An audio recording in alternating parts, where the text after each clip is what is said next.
ভগবান নিজের মুখে বলেছে, যে করে আমার আশ আমি তারই করি সর্বনাশ।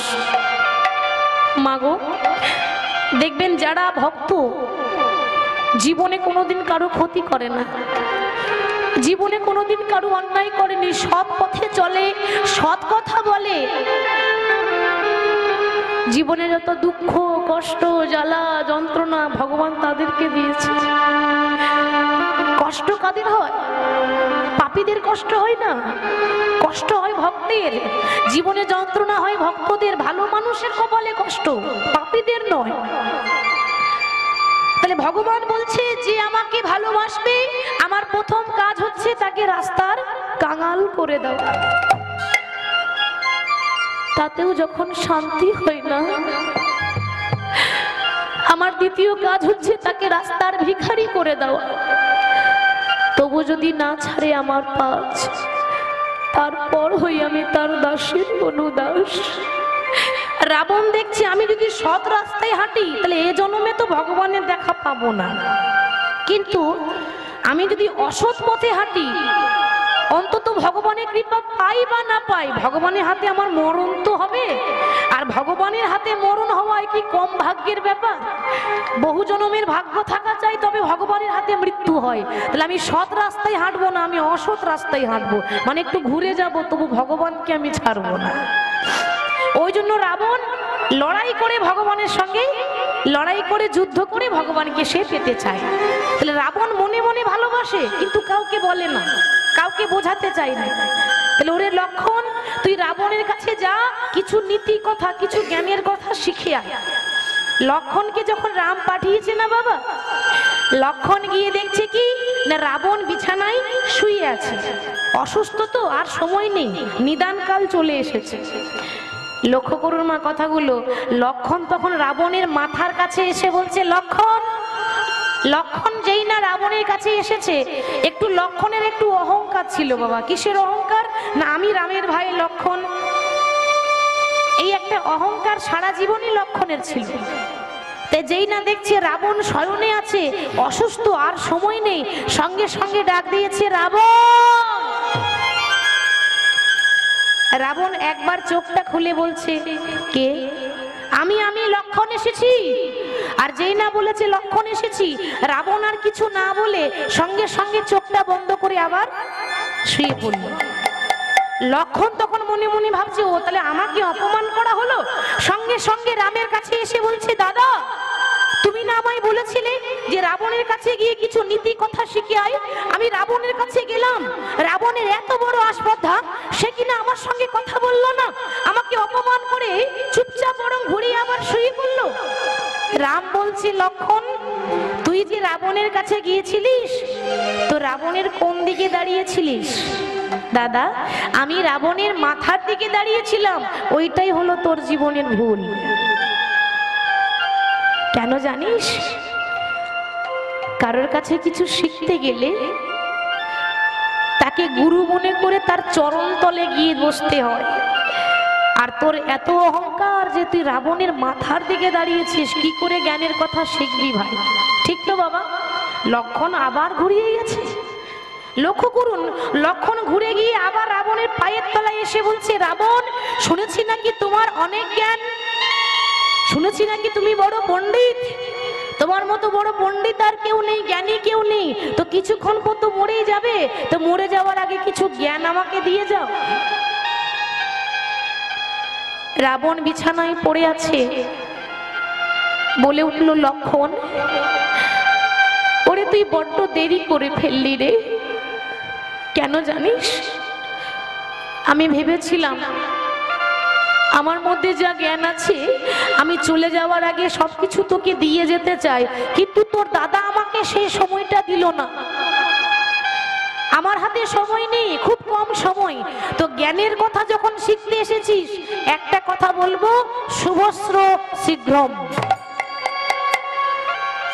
এটা আবার কি? লক্ষণ বলছে শুভস্র শীঘ্রম, তার মানে আরে তার মানে শুভ কাজে দেরি করতে নেই। আমি আমার জীবনে একটা ভুল করেছিলাম, আর যদি কাজটা করে রাখতাম অন্তত কিছু পুণ্য সঙ্গে করে নিয়ে যেতাম। আমার জীবনে সব থেকে বড় ভুল কি না, মা সীতাকে হরণ করার আগে আমি ত্রিকালদর্শী রাবণ, আমি গিয়েছিলাম জমালয়ে ভ্রমণ করতে। ভ্রমণ মানে ঘুরতে, জমালয় মানে নরক। মা সীতাকে হরণ করার আগে রাবণ একবার নরকে ঘুরতে গেছে বাবা। এবার নরকের রাজাকে যমরাজ, সেখানে রাবণ গিয়ে দেখছে কি বাবা, নরকে বড় বড় কড়াইয়ে একেবারে টকবক করে গরম তেল ফুটছে, আর এক একটা পাপীকে ধরে তেলের মধ্যে ডুবাচ্ছে আর তুলছে। কারোর হাত কেটে নিচ্ছে, কারোর পা কেটে নিচ্ছে, কারো গলা কেটে নিচ্ছে, কারো সারা শরীরে প্রহার করছে, সারা শরীরে যন্ত্রণা করছে, কারো আবার শিগাল কুকুরে ছিঁড়ে ছিঁড়ে খাচ্ছে। এই নরকের দশা দেখে রাবণ তখন বলছে, যমরাজ এদের এরকম অবস্থা কেন? মহারাজ আপনি জানেন না, ওরা পাপ করেছে, এজন্য আমি দায়ী নই। ওরা পাপ করেছে বলে ওদেরকে নরক যন্ত্রণা ভোগ করতে হচ্ছে। এই পৃথিবীতে যারাই পাপ করবে তাদেরকে নরক যন্ত্রণা ভোগ করতে হবে। রাবণ তখন মনে মনে ভাবছে, আহারে এই মানুষগুলো এত কষ্ট পাচ্ছে, তাহলে আমি একটা কাজ করি। আমি তো রাবণ, আমার ক্ষমতা রামের থেকেও বেশি। আর এটা ঠিক, রামের থেকে বেশি ক্ষমতা রাবণের আছে। হরি বল। তাহলে আমার ক্ষমতা বেশি আছে, আমি ইচ্ছা করলে সবকিছু করতে পারি। আমি ত্রিকালদর্শী রাবণ, আমি আজকে বাড়িতে গিয়ে এই পৃথিবীতে প্রত্যেকটা পাপীদের জন্য একটা করে স্বর্গের সিঁড়ি বানিয়ে দেব। স্বর্গের সিঁড়ি বানাবো।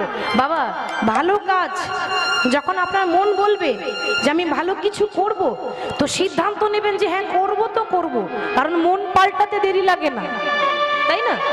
টুক করে দেখবেন কি একটা বাধা দিয়ে দিল, ধুর অত সব করতে হবে না। আর আপনার ইচ্ছা আছে একটু হরিনাম করাবো, একটু কীর্তন করাবো, একটু ভাগবত পাঠ করাবো, তো শুভ কাজে কোনোদিন দেরি করবেন না, কালকের ভরসা করবেন না। রাবণের সব থেকে বড় ভুল কি, আমি বাড়িতে গিয়েই কালকে আমি একটা স্বর্গের সিঁড়ি বানিয়ে দেবো, তাহলে নরক যেতে হবে না, সবাই স্বর্গে চলে যাবে। আবার যেই না বাড়িতে এসেছে বাবা, অমনি রাবণের বোনের নাম কি ছিল? শূর্পণখা। কানে মন্ত্র দিয়ে দিল, দাদা ওই মা সীতাকে রামের পাশে মানাই না, যদি মানাই একমাত্র তোমার পাশে মানাই। কথাটা বলা মাত্র আর স্বর্গের সিঁড়ি বানানো হলো না। ভালো কাজ জীবনে করব ভেবেছিল, করা হলো না। সঙ্গে সঙ্গে শূর্পণখার কথা শুনে মা সীতাকে হরণ করেছিল। এখন প্রশ্ন হচ্ছে, রাবণ যদি খারাপই হবে, তাহলে রাবণ মা সীতাকে কোথায় রেখেছিল? সে তো পারতো চরণে দাসী করে রাখতে, পারতো না বাবা? কিংবা তাকে বিয়ে করে রাজরানী করে রাখতে পারতো। কিন্তু রাবণ মা সীতার অঙ্গে এতটুকু স্পর্শ করে নাই, এত সম্মান দিত, সুরক্ষিত অবস্থায় রেখেছে কোথায়? অশোক বটিকায়, তাই তো?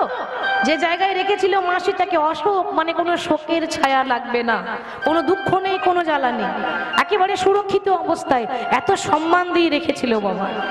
তা সেই রাবণ বলছে, ভাই রে লক্ষণ, আজকে একটাই কথা, শুভস্র শীঘ্রম। আমি কাল করব বলে কাজটা করতে পারিনি।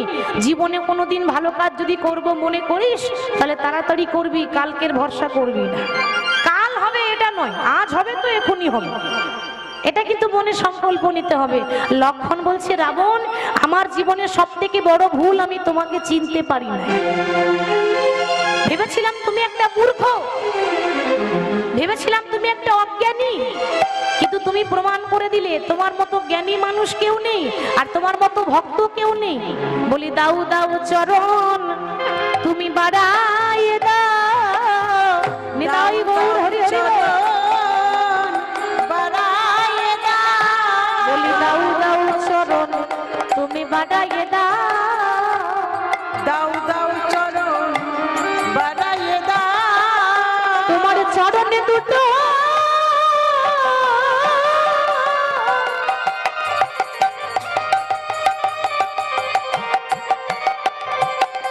তোমার চরণে দুটো জড়িয়ে ধরি, বলি দাও দাও চরণ একবার বাড়াইয়ে দাও।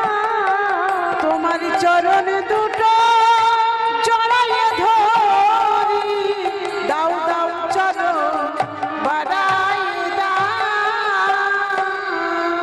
তাহলে সেদিন লক্ষণ রাবণের চরণের ধুলো মেখেছিল। ভক্তের চরণ ধুলো মাখলে হৃদয়ে ভক্তি বাড়ে। আজ মহাপ্রভু সেটাই করছেন, ভক্তদের মধ্যে নাম বিলিয়ে দিচ্ছেন। সুগন্ধি চন্দন গোড়া নাহি মাখে গাই, নাহি মাখে গাই। আজ ধুলাই ধূসর অঙ্গ ভূমে গড়ি যায়, ধুলাই ধূসর অঙ্গ ভূমে গো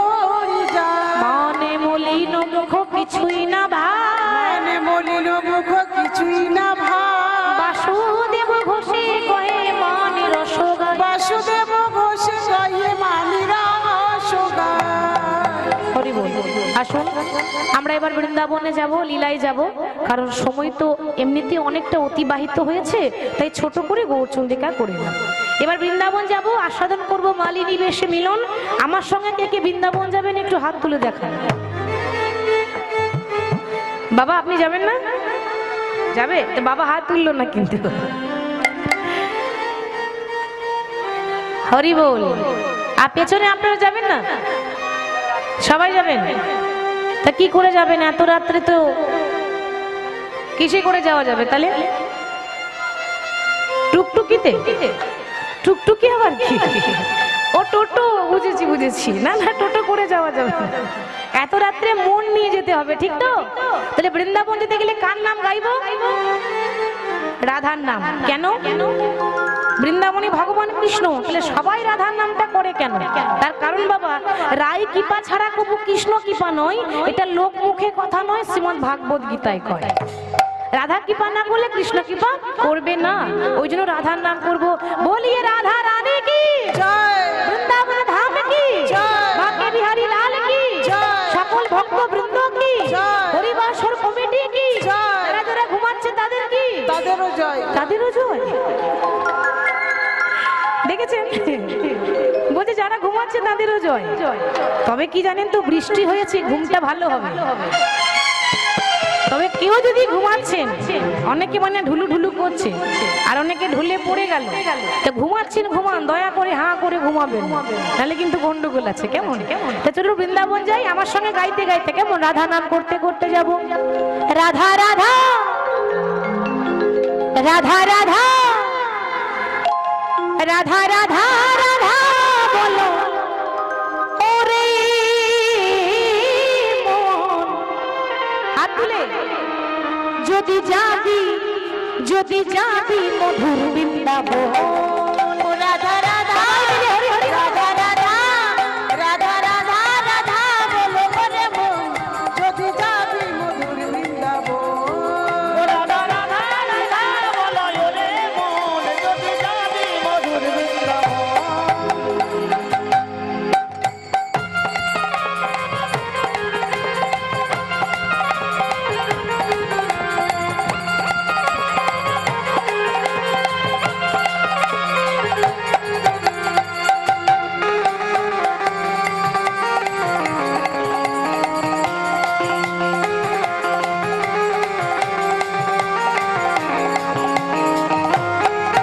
ও রাধা নামের তুই অক্ষরে না জানি কত সুধা ঝরে।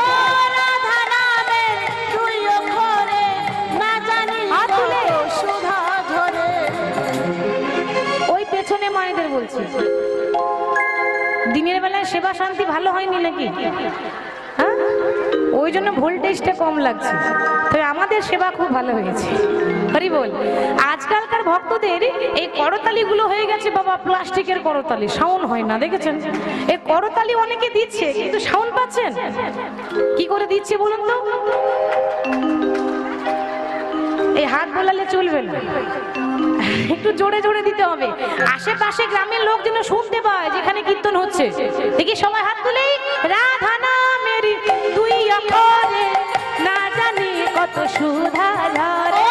রাধা নামের তুই অক্ষরে না জানি কত সুধা ঝরে।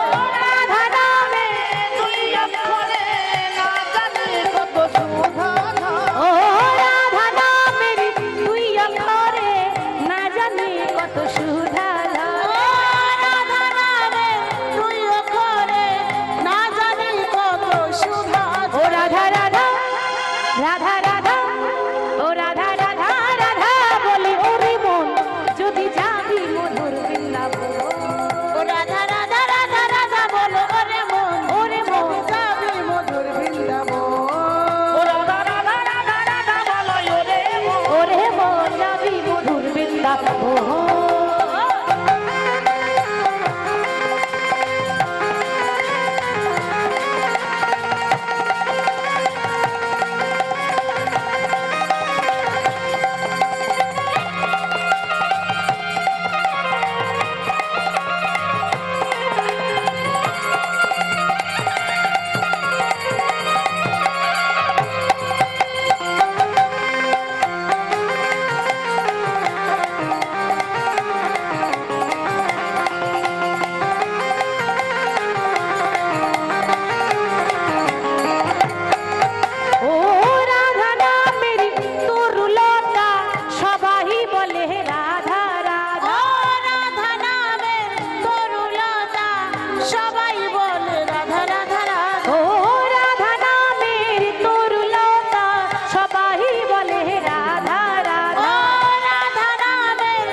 রাধে ও রাধে রাধে।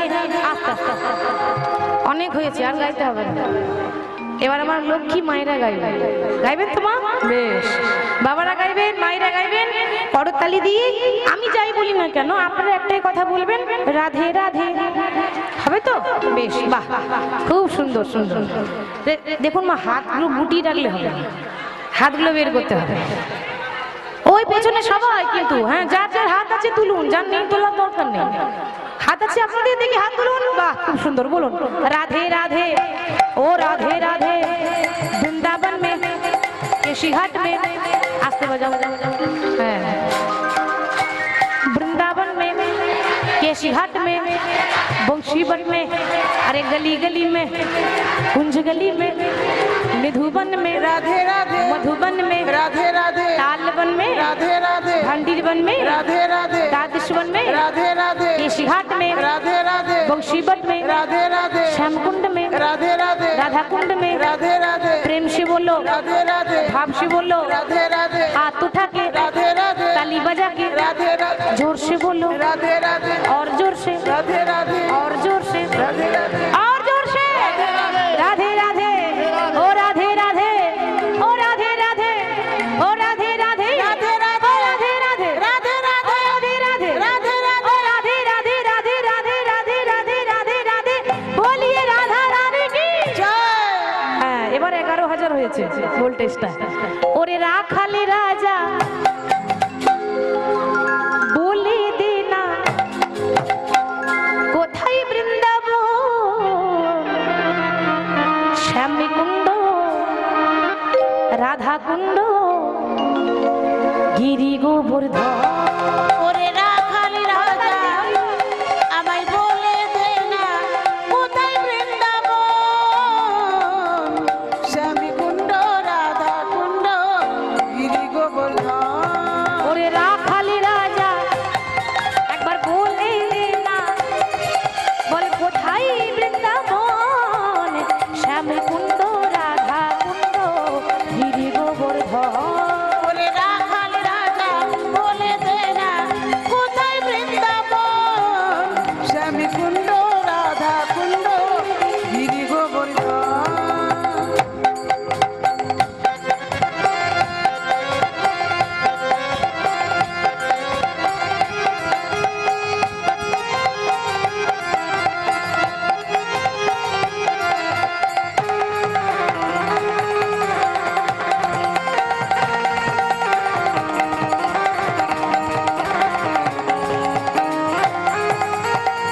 ভাগ্যবতী শ্রী যমুনা উজানে বয়ে যায়, কেশীঘাটের বংশী বটে আছে শ্যামরার। ভগবতী শ্রী যমুনা উজানে বয়ে যায়, কেশীঘাটে বংশী বটে আছে শ্যামরায়। ভাগ্যবতী শ্রী যমুনা উজানে বয়ে যায়, কেশীঘাটের বংশী বটে আছে শ্যামরার। ভাগবতী শ্রী যমুনায় উজান বয়ে যায়, কেশীঘাটার বংশী বটে আছে শ্যামরায়। বাঁশুরি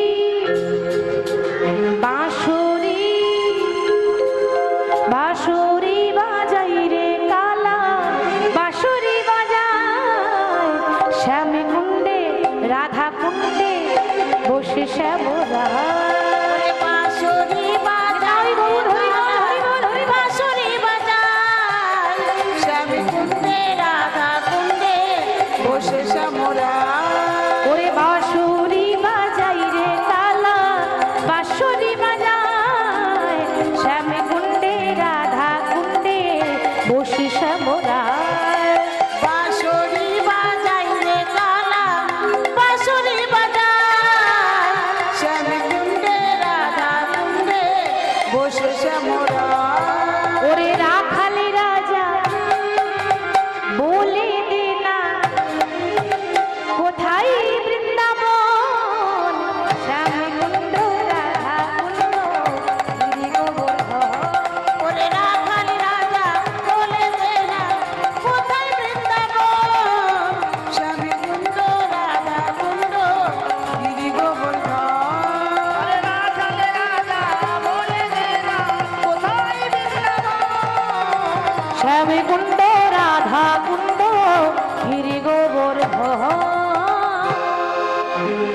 बोलिए वृंदावन धाम की, बाके बिहारी लाल की, সকল ভক্ত বৃন্দ কি, জয়। পরিবাসর কমিটি কি, জয়।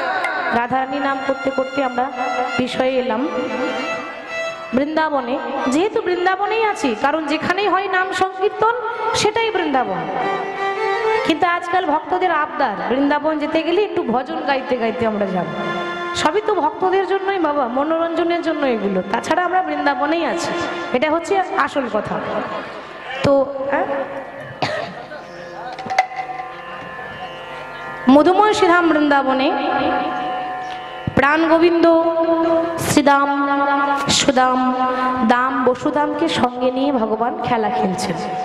লক্ষ্য করুন, বৃন্দাবনে ভগবানের টোটাল 24টা বন্ধু আছে, 24 জন রাখাল। তা 24টা বন্ধুকে নিয়ে ভগবান যে খেলা খেলছেন, ভগবান প্রত্যেক দিন খেলা খেলেন, আর যে খেলা খেলছেন সেটা হচ্ছে বিনোদ খেলা। তাহলে বিনোদ মানে কি বাবা? বিনোদ মানে কিন্তু কোনো খেলার নাম নয়, বিনোদ মানে কিন্তু কোনো খেলার নাম নয়। এখানে বিনোদ মানে হচ্ছে নতুন নতুন খেলা। মানে আজকে একরকম হলো, আবার কালকে অন্য রকম, কখনো চোর চোর খেলা, আবার কখনো কাঁধে কড়া কাঁধে চড়া খেলা, নানান রকম খেলা। তখনকার দিনে খেলাই ছিল আলাদা, কিন্তু এখন আর বাইরে খেলতে যেতে হয় না, এখন ঘরে বসেই খেলা হয় আধুনিক যুগে, তাই তো বাবা? ঘরে বসে মোবাইলের মাধ্যমে খেলা হচ্ছে, মোবাইলে ছেলে মেয়েরা গেম খেলছে, কিন্তু সখাদের সঙ্গে খেলা করার আনন্দটাই তো আলাদা। এবার ভগবান যে সখাদের সঙ্গে খেলা খেলছেন, এটা বাইরের দৃষ্টিতে বলছে, অন্তর্দৃষ্টিতে কি বলছে? যে ভগবান শুধু বন্ধুদের সঙ্গে নয়, ভগবান আমাদের সঙ্গেও খেলা খেলছেন, কিন্তু সে খেলা আমরা কেউ বুঝতে পারছি না। পুতুল নাচ দেখেছেন মা? তা পুতুল নাচ যখন হয়, পুতুল নাচ যখন হয় তো দেখবেন পুতুল আপনা আপনি নাচতে পারে না, পারে কি? আস্তে, পুতুল আপনা আপনি নাচতে পারে না, একজন হাতে সুতো ধরে পুতুলটা কন্ট্রোল করে নাচায়। বাবা, পুতুল নাচ সবাই দেখতে পায় গো, যিনি নাচাচ্ছেন তাকে কেউ দেখতে পায় না। কেন না? তিনি আড়ালে আড়ালে বসে আছেন, ঠিক তো? যে নাচাচ্ছে তাকে দেখা যায়, সে তো আড়ালে বসে আছে। ঠিক তেমনি আমরা হলাম ভগবানের হাতের পুতুল। ভগবান যেমন নাচাচ্ছেন আমরা তেমনই নেচে যাই, কিন্তু আমাদের পুতুল নাচটা সবাই দেখতে পায়, যিনি নাচাচ্ছেন তাকে কেউ দেখতে পায় না, তিনিও আড়ালে আড়ালে বসে আছেন, তাই তো? ভগবানের ইচ্ছা ছাড়া গাছের একটা পাতা পর্যন্ত নড়ে না, আর আমরা মনে করি যে আমরাই সব কিছু করছি। হরে কৃষ্ণ, গাড়িটা আপনার হতে পারে, গাড়ির ড্রাইভার কিন্তু আপনি নন। ড্রাইভারটা কে? গাড়িটা আপনার, এত সুন্দর গাড়ি দিয়েছে ভগবান আপনাকে, তা ড্রাইভারটা কে? গাড়ি চালাচ্ছে কে? গাড়ি চালায় বংশীবদন, গাড়ি চালায় বংশীবদন। ভগবান যেদিকে ঘোরাচ্ছে আমরা সেদিকে ঘুরছি। ভগবান যদি না বলাই তাহলে বলার সামর্থ্য নয়। ভগবান যা কিছু করাচ্ছেন আমরা করছি, সবই তার ইশারায়। তাহলে ভগবানের লীলা বোঝা বড় দায়। কথাতেই আছে যে বুঝিলে রসিক জনা, না বুঝিলে মূর্খ। তাহলে আমরা নরকের কীট। আমি সারা জীবন যদি ভগবানের কথা বলি, সারা রাত যদি ভগবানের কথা বলি, তবু বলে শেষ করতে পারবো না। আরে শেষ করা অনেক দূরের কথা, ঠিক মতো বর্ণনা করতে পারবো না, বর্ণনাটাও করা সম্ভব নয়। কারণ যার কথা সৃষ্টিকর্তা ব্রহ্মা 4টে মুখে বলতে পারলো না, যার কথা ভোলানাথ মহেশ্বর 5টা মুখে বলতে পারলো না, তার কথা আমার মতো একটা নরকের কীট একটা মুখে কি করে বর্ণনা করবে ভাবুন? সম্ভব নয় বাবা, এটা সম্ভব নয়। আরে ভগবানের কথা স্বয়ং দেবদেবীরা বুঝতে পারে না, ভগবানের লীলা স্বয়ং দেবদেবীরা চিনতে পারে না, আমরা কি চিনবো? তার প্রমাণ আছে। ভগবানের লীলা দেবদেবীরাও চিনতে পারে না, বুঝতে পারে না, তার প্রমাণ কি? না একবার কৈলাসে ভোলানাথ মহেশ্বর এবং মা পার্বতী দুজন বসে আছে। কৈলাসে যখন ভোলানাথ মহেশ্বর পার্বতী বসে আছে, বাবা হঠাৎ দেখা গেল কি না ভোলানাথের মহেশ্বরের হঠাৎ চোখ দিয়ে আপনা আপনি জল পড়ছে, মানে ভোলানাথ কাঁদছে। শিবের চোখ দিয়ে যখন আপনা আপনি জল পড়ছে না বাবা, পাশেই বসেছিল মা পার্বতী। মা বললেন, স্বামী কি হয়েছে? একটু আগেই তো তুমি বেশ তো আমার সঙ্গে কথা বলছিলে, এখন তোমার চোখে জল কেন? তুমি কাঁদছো কেন? তাহলে তোমার মনে কি কোনো দুঃখ আছে? দুঃখ না হলে তো চোখে জল আসবে না, নিশ্চয়ই তোমার মনের মধ্যে যন্ত্রণা আছে। আমাকে বলো তুমি কাঁদছো কেন? ভোলানাথ বলছে, পার্বতী আসলে আমি আমার জন্য কাঁদিনি গো, আমি আমার গুরুদেবের জন্য কাঁদছি। গুরুদেব? তোমারও আবার গুরু আছে নাকি? তাহলে গুরু সবারই আছে, তাহলে শিবের গুরুটাকে? বাগো শিবকে সবাই বাবা বলি, তাহলে শিবের বাবাকে? বাবারও তো বাবা থাকে নাকি? তাহলে শিবের বাবাকে না, শিবের গুরু হচ্ছে রাম, আর যেই রাম সেই নারায়ণ সেই কৃষ্ণ, আলাদা তো কেউ নয় বাবা, একটাই মানুষ, নামটা আলাদা। তাহলে পার্বতী আমি কাঁদছি আমার গুরুদেব রামচন্দ্রের জন্য। কেন জানো? ওই রাবণ সীতাকে হরণ করে নিয়ে গেল বলে রামচন্দ্র মা সীতার জন্য কাঁদছে, বিলাপ করছে। আর ওই দৃশ্যটা দেখে আমি থাকতে পারি বলো? সেই জন্য আমি কাঁদছি। মা পার্বতী বলছে, স্বামী গো তুমি রামকে ভগবান বলো, আমি রামকে ভগবান বলে মানি না। কেন মানো না? কি করে মানবো? আমার কথা নয়, এটা পার্বতীর কথা। বলছে আমি রামকে ভগবান বলে মানি না। আর কি করে রামকে ভগবান বলে মানবো?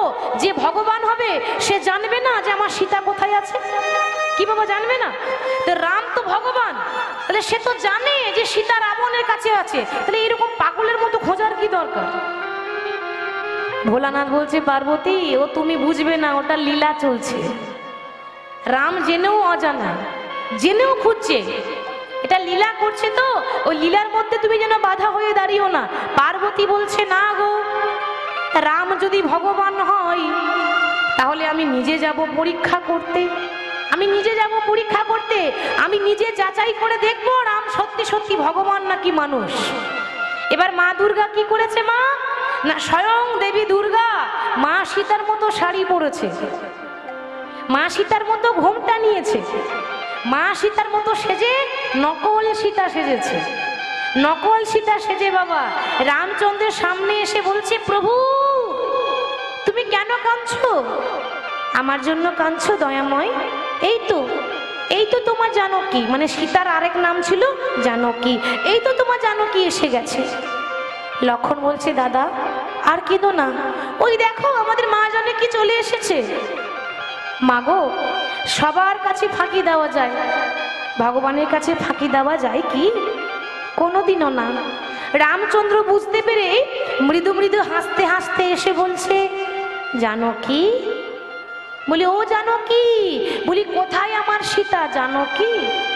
হরি বল, বুঝতে পারলেন? বলি ও জানকী, কোথায় আমার সীতা? জানকী? আর কথাটা শুনে মা পার্বতী একেবারে লজ্জায় পড়ে গেছে। প্রভু তুমি আমায় চিনলে কি করে? আমি তো ঘোমটা নিয়ে আছি, তো তুমি আমায় দেখলে কি করে? ভগবান বলছে, মা আমি সবার মনের কথা জানি, আর তুমি যে সীতার মতো সেজেছ, আমার সীতা কোনোদিন আমার সামনে দাঁড়ায় না, আমার সীতা সবসময় আমার পেছনে দাঁড়িয়ে কথা বলে, সম্মান দিয়ে কথা বলে। আর আমার সীতার মতো সাজ করলে কি হবে মা? তোমার কপালে যে চোখটা রয়েছে ওটা তো তুমি লোকাতে পারো নি। দুর্গার 3টে চোখ না, ত্রিনয়নী দেবী দুর্গা, দুর্গার কপালে একটা চোখ আছে, ওটা তো তুমি লুকাতে পারোনি। সীতার মতো শাড়ি পরেছো, কিন্তু সীতার মতো তুমি হতে পারলে না মা। মা দুর্গা বলছে, প্রভু আমার বড় ভুল হয়ে গেছে, আমি তোমায় চিনতে পারি না, আমি তোমায় চিনতে পারি না, আমি তোমায় চিনতে পারি না, তোমায় চিনতে পারি না, আমি অহংকারে মত্ত হয়ে তোমায় চিনতে পারি না, তোমায় চিনতে পারি না, অহংকারে মত্ত হয়ে আমি তোমায় চিনতে